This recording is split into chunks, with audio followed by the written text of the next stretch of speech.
Hello everyone, welcome you all. Today I am going to continue the topic mandates for formulation of curriculum policy. इस topic के बारे में हम लोग इससे पहले बहुत सारे डिस्कशन कर चुके हैं। बहुत सारे पॉलिसीज, कमिटीज और कमीशंस के बारे में हम लोगों ने डिस्कस किया है। उससे रिलेटेड करिकुलम का हम लोग डिस्कस किए हैं। आज हम लोग डिस्कस करेंगे यशपाल कमेटी 1992-93। यशपाल कमेटी जो 1992-93 में आया था, आज हम लोग उस कमेटी के बारे में डिस्कस करेंगे। इसके अंदर पहला पॉइंट था the process of framing of the curriculum and writing of text book should be decentralised and involve more teachers. Curriculum तैयार करने और टेक्स्ट बुक लिखने की प्रक्रिया को डिसेंट्रलाइज करना चाहिए और मैक्सिमम टीचर्स, ज़्यादा से ज़्यादा टीचर्स को इसमें इन्वॉल्व करना चाहिए। नेक्स्ट पॉइंट था education committees should be constitute at the village, block and district level. शिक्षा समिति का गठन विलेज लेवल पर, ब्लॉक लेवल पर और डिस्ट्रिक्ट लेवल पर होना चाहिए। नेक्स्ट पॉइंट है the norms for giving private schools recognition need to be more stringent to avoid commercialization। Private schools को रिकॉग्निशन देने के बारे में कठोर होना चाहिए जिससे कि डिसेंट्रलाइज्ड को अवॉइड किया जा सके। नेक्स्ट पॉइंट है there should be no compulsion for school children to carry heavy books to schools. स्कूली बच्चों के लिए हेवी बुक्स लाना कंपलसरी नहीं है। जो भी बच्चे स्कूल से जाते हैं, बच्चों के लिए जो बहुत हेवी बुक्स होते हैं उनको लाना कंपलसरी नहीं है, क्योंकि बुक से उनका बर्डन जो है बहुत बढ़ जाता है। बुक बहुत भारी होती है, इस वजह से बुक कंपलसरी नहीं किया गया है। Next, primary school children should not be given any homework and even for the higher classes it should be non-textual। इसमें कहा गया है कि जो प्राइमरी स्कूल्स के बच्चे हैं उनको होमवर्क नहीं देना चाहिए, उनके लिए होमवर्क अवॉइड करना चाहिए। प्राइमरी सेक्शन के बच्चों को होमवर्क नहीं दिया जाना चाहिए। Next, the teachers peoples ratio should be reduced to at least 1:30। इसमें टीचर स्टूडेंट्स के रेशियो की बात की गई है, जिसमें कहा गया कि हर 30 टीचर स्टूडेंट्स के लिए एक टीचर होना चाहिए। नेक्स्ट पॉइंट हम लोग का है greater use of electronic media. Electronic media का ज़्यादा से ज़्यादा यूज करना चाहिए, इस बारे में कहा गया है। हम लोग का नेक्स्ट एंड लास्ट पॉइंट है it also recommended many steps for improving teachers training. Teachers training के इम्प्रूव के लिए भी इसमें बहुत सारी बातें की गई है। नेक्स्ट पॉलिसी हम लोग का है right to education 2009। Right to education को हम लोग शिक्षा का अधिकार अधिनियम भी कहते हैं। शिक्षा का अधिकार जो 2009 में आया था, इसको हम लोग right to children to free and compulsory education act के नाम से भी जानते हैं। इसमें कहा गया था कि 6 से 14 वर्ष के जो भी बच्चे हैं उनके लिए फ्री और कंपल्सरी एजुकेशन होना चाहिए। इसमें और भी बहुत सारी चीज़ों का बात किया गया था।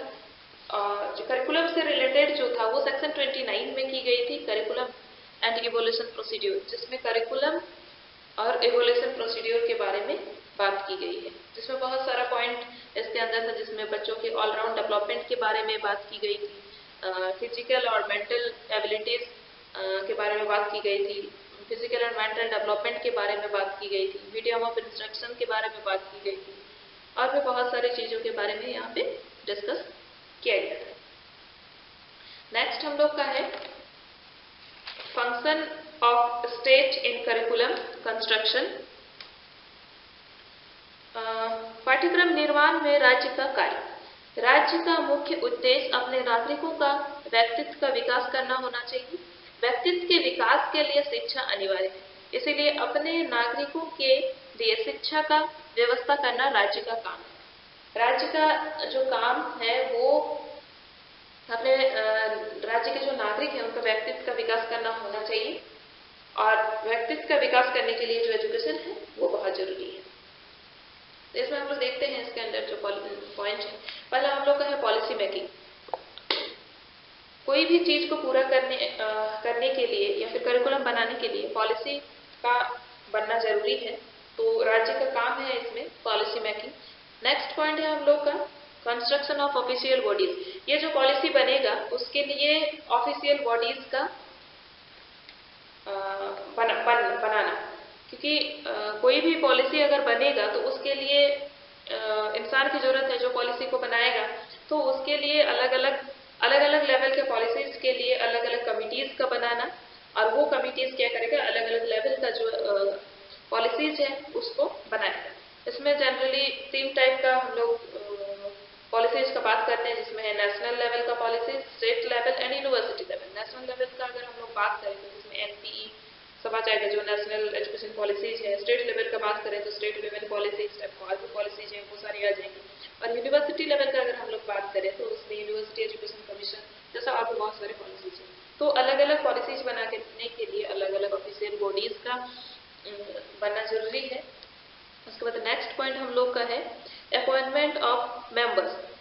इस पॉलिसीज को बनाने के लिए मेंबर्स का अपॉइंटमेंट करना जरूरी है। जो मेंबर्स इस पॉलिसी को बनाएगा तो मेंबर का यहाँ पे अपॉइंटमेंट होता है, जिसमें कि मेंबर्स का क्वालिफिकेशन, मेंबर्स का एक्सपीरियंस, ये सारे चीज देखा जाता है। उसके बाद मेंबर्स का अपॉइंटमेंट किया जाता है। नेक्स्ट है हम लोग का providing guideline for curriculum framework. ये मेंबर्स जो कमेटी जो बन जाती है, मेंबर्स कलेक्ट हो जाते हैं, उसके बाद उनको गाइडलाइन दिया जाता है कि करिकुलम का फ्रेमवर्क किस किस बेसिस पे करना है, कैसे कैसे करना है, उनको गाइडलाइन प्रोवाइड किया जाता है। नेक्स्ट हम लोग का है मॉनिटरिंग द इनेक्टेड करिकुलम। ये जो करिकुलम बनता है उसको मॉनिटरिंग के लिए भी समिति का गठन किया जाता है। जो कमेटी क्या करता है, उस जो करिकुलम है उसको मॉनिटरिंग करता है। उसके बाद नेक्स्ट है ensuring the resources of enactment of the curriculum। उसके लिए जो रिसोर्सेज का जरूरत होता है, ये सारे चीज का भी उसमें ध्यान रखा जाता है। नेक्स्ट हम लोग का है असेसमेंट फॉर एग्जिस्टिंग करिकुलम। ये जो करिकुलम बनता है उसका असेसमेंट किया जाता है, उसका मूल्यांकन किया जाता है कि जो करिकुलम बना उसका जो एग्जिस्टिंग होता है उस बारे में वो जांच करती है, उसका टेस्ट करती है, असेसमेंट करती है। नेक्स्ट हम लोग का है revision and reconstruction of curriculum. उसके बाद लास्ट में इसको रिवीजन किया जाता है, देखा जाता है कि इसमें कहाँ कहाँ कमी है या फिर क्या चीज इंप्रूव करने का जरूरत है, क्या चीज को हटाने का जरूरत है, क्या इसमें और ऐड करने का जरूरत है। ये सारा चीज को उसमें देखा जाता है, रिचेक किया जाता है। उसके बाद रिकंस्ट्रक्शन किया जाता है। सब चीज बनने के बाद ये चेक किया जाता है कि उसमें क्या क्या चीज और इम्प्रूव करना चाहिए, क्या क्या चीज को हटाना चाहिए। उसके बाद फिर से जो करिकुलम है उसको रिकंस्ट्रक्ट किया जाता है। I hope you understand. Okay, thank you.